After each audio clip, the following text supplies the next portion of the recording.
ಅತಿ ಚಿಕ್ಕ ಹೋಟ್ಲಲ್ಲಿ ಸರ್ವೈವ್ ಆಗೋದೇ ಕಷ್ಟ ಆಗಿದೆ. ಹೋಟೆಲ್ನವರು ಬಾಗಿಲು ಓಪನ್ ಮಾಡೋದೇ ಕಷ್ಟ ಅಂತ ಪರಿಸ್ಥಿತಿಗೆ ತಲುಪಿದ್ದಾರೆ. ಈ ರೇಟ್ ಬೇರೆ ಜಾಸ್ತಿ ಆಗಿರುವಂಥ ಹಿನ್ನೆಲೆಯಲ್ಲಿ ಡಬಲ್ ಖರ್ಚಾಗ್ತಾ ಇದೆ. ಅದರ ಜೊತೆಗೆ ಗ್ರಾಹಕರ ಮೇಲೆ ಏರ್ಲಿಕ್ಕೂ ಆಗ್ತಾ ಇಲ್ಲ, ಬಿಡ್ಲಿಕ್ಕೂ ಆಗ್ತಾ ಇಲ್ಲ ಅಂತ ಪರಿಸ್ಥಿತಿಯನ್ನು ಎದುರಿಸ್ತಾ ಇದ್ದಾರೆ. ಕಮರ್ಷಿಯಲ್ ಸಿಲಿಂಡರ್ ಬೆಲೆ ದುಬಾರಿ ಆಗಿರುವಂಥ ಹಿನ್ನೆಲೆಯಲ್ಲಿ ಹೋಟೆಲ್ ಗ್ರಾಹಕರ ಜೇಬಿಗೆ ಇನ್ನು ಮುಂದೆ ಕತ್ತರಿ. ಯಾಕೆಂದ್ರೆ ₹100 ₹200 ಅಲ್ಲ ಹೇಳ್ತಾನೆ ಇದೀವಿ. ಹತ್ತತ್ರ ಬರೀ 1.5 ತಿಂಗಳಲ್ಲಿ ಕೇಂದ್ರ ಸರ್ಕಾರ ₹1400 ರೇಟ್ ಅನ್ನ ಜಾಸ್ತಿ ಮಾಡಿದೆ. ಕಮರ್ಷಿಯಲ್ ಗ್ಯಾಸ್ ಸಿಲಿಂಡರ್ ರೇಟು ಬರೀ 1.5 ತಿಂಗಳಲ್ಲಿ ನರೇಂದ್ರ ಮೋದಿ ಸರ್ಕಾರ ₹1400 ಜಾಸ್ತಿ ಮಾಡಿರುವಂಥದ್ದು. ಬೆಳಗಾವಿ ಹೋಟೆಲ್ ಮಾಲೀಕರಿಗೆ ಡಬಲ್ ಶಾಕ್ ಇದೆ. ಎಲ್ಲ ಕಡೆನೂ double shock, not only Belagavi ಅಂತಲ್ಲ, ಇಡೀ ದೇಶದಲ್ಲಿ ಇರುವಂಥ ಪರಿಸ್ಥಿತಿ ಇದು. ಕಮರ್ಷಿಯಲ್ ಸಿಲಿಂಡರ್ ಮೆಗಾ ಗ್ಯಾಸ್ ಬೆಲೆ ಕೂಡ ಏರಿಕೆ. ಪ್ರತಿ ಮೆಗಾ ಗ್ಯಾಸ್ ಬೆಲೆ ಪ್ರತಿ ಕೆಜಿಗೆ ₹27 ಜಾಸ್ತಿ ಆಗಿದೆ. ಮೆಗಾ ಗ್ಯಾಸ್ ಈಗ ಕೆಜಿಗೆ ₹89 ಏರಿಕೆ ಆದಂತಾಗಿದೆ. ₹27 ಜಾಸ್ತಿ ಆಗೋ ಮುಖಾಂತರ ಪ್ರತಿ ಕೆಜಿಗೆ ಹೇಳ್ತಿರೋದು.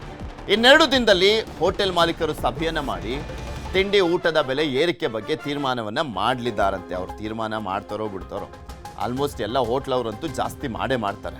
ಇಲ್ಲ ಅಂದ್ರೆ ಹೋಟ್ಲು ಮುಚ್ಕೊಂಡು ಹೋಗ್ಬೇಕಾಗತ್ತೆ ಅಂತ ಪರಿಸ್ಥಿತಿ ಇಲ್ಲಿ. ಇನ್ನು ಇದೇ ವಿಚಾರಕ್ಕೆ ಸಂಬಂಧಪಟ್ಟಂತೆ ಅಜಿತ್ ಪೈ ಅವರು ಹೋಟೆಲ್ ಮಾಲೀಕರ ಸಂಘದ ಅಧ್ಯಕ್ಷರು ಮಾತನಾಡಿದ ನೋಡೋಣ.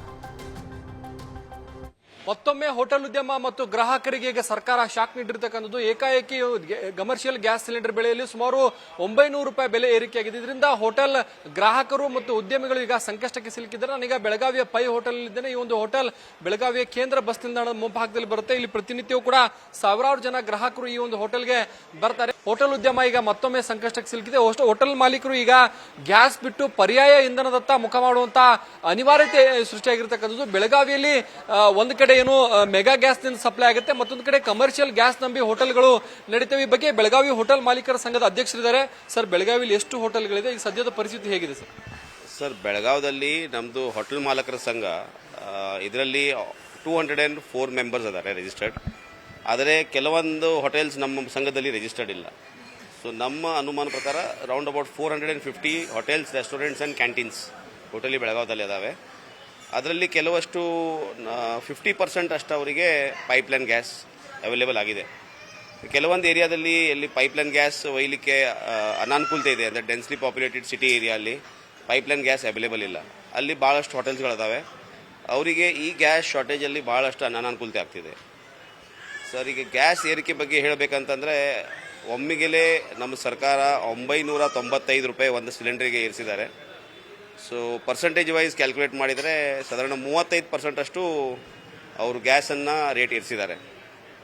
ಸೊ ನಮಗೆ ಈಗ ದೊಡ್ಡ ಕ್ವೆಶನ್ ಮಾರ್ಕ್ ಅಂದರೆ ಇನ್ನು ಮುಂದೆ ನಾವು ಹೆಂಗೆ ನಡೆಸೋದು, ಮತ್ತು ನಮಗೆ ಭಾಳ ಗ್ಯಾಸ್ ಅಂತ ಹೇಳಿದ್ರೆ ಈ ಬೆಳಗಾವಿಲಿ ಏನು ಬಹುತೇಕರು ಪೈಪ್ಲೈನ್ ಮೂಲಕ ಗ್ಯಾಸ್ ಯೂಸ್ ಮಾಡ್ತಾರೆ. ಆ ಬೆಲೆ ಮೊದಲು ₹62 ಇತ್ತು, ಈಗ ₹80 ಗಡಿ ದಾಟಿದೆ. ಸರ್, 62 ಗ್ಯಾಸ್ ಇದ್ದಾಗ ನಮಗೆ ಭಾಳ ಅನುಕೂಲ ಇತ್ತು ಸರ್. ಯಾಕಂದರೆ ಕಮರ್ಷಿಯಲ್ ಗ್ಯಾಸ್ ಮತ್ತು ಪೈಪ್ಲೈನಲ್ಲಿ ಆಲ್ಮೋಸ್ಟ್ ಅಬೌಟ್ 10% ಫರಕಿತ್ತು. ಸೊ ನಮಗೆ ಆ 10% ಯಾವುದು ಮಟೀರಿಯಲ್ ಏರಿಕೆ ಆದರೆ ಅದು ಬ್ಯಾಲೆನ್ಸ್ ಮಾಡಲಿಕ್ಕೆ ಅದು ಹೆಲ್ಪ್ ಮಾಡ್ತಿತ್ತು. ₹62 ಇಂದಿತ್ತು ಜನವರಿ ಒಳಗೆ ಗ್ಯಾಸ್. ಈಗ ಮಾರ್ಚಲ್ಲಿ ಏಕಾಏಕಿ ₹75 ಪ್ಲಸ್ ಟ್ಯಾಕ್ಸಿಗೆ ಒಯ್ದರು.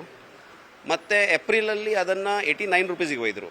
ಸೊ ಒಂದು ತಿಂಗಳಿಗೆ 20-25% ಏರಿಸ್ತಾ ಇದ್ದಾರೆ. ದರ ಏರಿಕೆ ಮಾಡೋದು ಎಷ್ಟು ಅನಿವಾರ್ಯತೆ ಮತ್ತು ಎಷ್ಟು ಏರಿಕೆ ಮಾಡೋಕ್ಕೆ ತೀರ್ಮಾನ ಮಾಡಿ? ಸಣ್ಣ ಪುಟ್ಟ ಅಂಗಡಿಯವರು ಇವತ್ತೆಲ್ಲರೂ ಭಾಳಷ್ಟು ಮಂದಿ ಫೋನ್ ಮಾಡಿದ್ದಾರೆ. ನಾವು ನಮ್ಮ ಅಸೋಸಿಯೇಷನ್ದು ಒಂದು ಮೀಟಿಂಗ್ ಕರೆದಿದ್ದೇವೆ.